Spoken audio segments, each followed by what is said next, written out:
Over the years, many players have asked me, Tom, I've got tennis elbow. What should I do?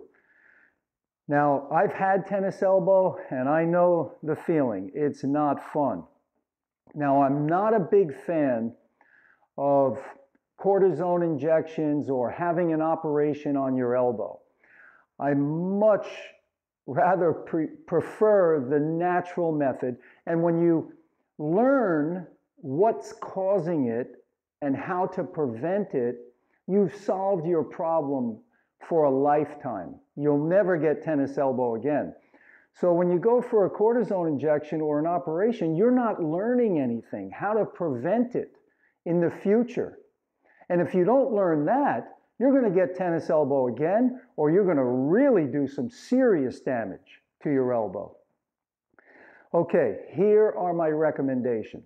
Number one, do not hold the racket tight. That is absolutely key. On a scale of 1 to 10, 10 being as tight as you can hold the racket, you never want to be near a 10. You want to be at a 2, when you're in that ready position, and then, firm up to a 3 or 4 when you're making contact with the ball. But you want a nice, relaxed, loose grip on the racket. That's number one. So you have to be very aware of that when you're playing. Every now and then when you're playing, say, how tight am I holding the racket? Am I holding the racket right now? And you'll see, many times you'll see that there's a lot of tension in your arm because you are holding it too tight. So you've got to learn to relax more and hold the racket much looser. Okay, that's the number one. Number two, when you go out to play, you have to warm up properly. Many times you'll see people go out to play and boom, they start banging balls from the baseline without a proper warm-up. That is crazy. I mean, you want to do your dynamic stretching. You want to run a little bit, do some dynamic stretching, play some mini tennis, really get the blood flowing throughout all the joints in the body. You're really going to prevent injury, but especially tennis elbow. A lot of people will get tennis elbow. They don't, because they don't warm up. They're just going warp speed too fast, too early. You've got to get into your tennis slowly and gradually. Let the blood start flowing through all the joints. Get the synovial fluid warmed up. That is key. Okay. Now, the next thing you'd want to do is, now I know this is going to be tough for some people, but I've got to tell you, this is the truth.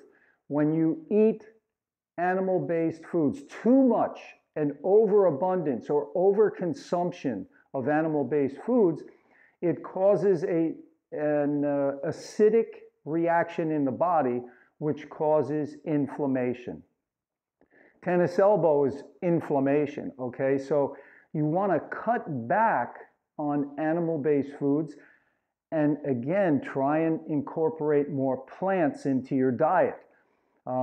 More smoothies, more potatoes, rice and beans, quinoa and beans, things like that. Incorporate that, which are more alkaline foods. You've got much more alkalinity in those foods, and that's going to help your body heal and get rid of the inflammation. So including a wide variety of fruits and vegetables is also key to preventing things like tennis elbow. Next thing you want to do is massage. Now you want to massage the whole arm, especially the lower arm, the forearm, these muscles here, and you can get into the upper arm as well. Now you can do that yourself, or you can hire a professional, but you want massage to get the blood flow going in the arm. Blood will bring the healing properties, but if your arm is too tight, you've got to loosen it up and get the blood flowing in the arm. So massage is very important. And then lastly, stretching. All right, when you go out to play, remember, do a little run around the court, do dynamic stretching. dynamic warm-up and play some mini tennis, and then maybe just do a few light stretches with the forearm, you know, get it loosened up. Just make sure that, you know, you're not going to tighten that muscle up, or, you know, you want to keep it loose. So those are my main recommendations. Okay, so number one, don't hold the racket tight. Number two, warm up properly. Number three, eat more fruits, wide variety of fruits and vegetables. Number four, massage the arm. And number five, stretch. Stretch it out, and that's going to help increase that range of motion in the forearm. So you're going to go both ways.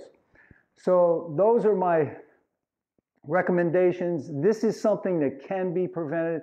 Since the time I had it, which was years ago, I learned all this, and through trial and error, and I've never had it since. So you can prevent it if you take the proper steps. All the best.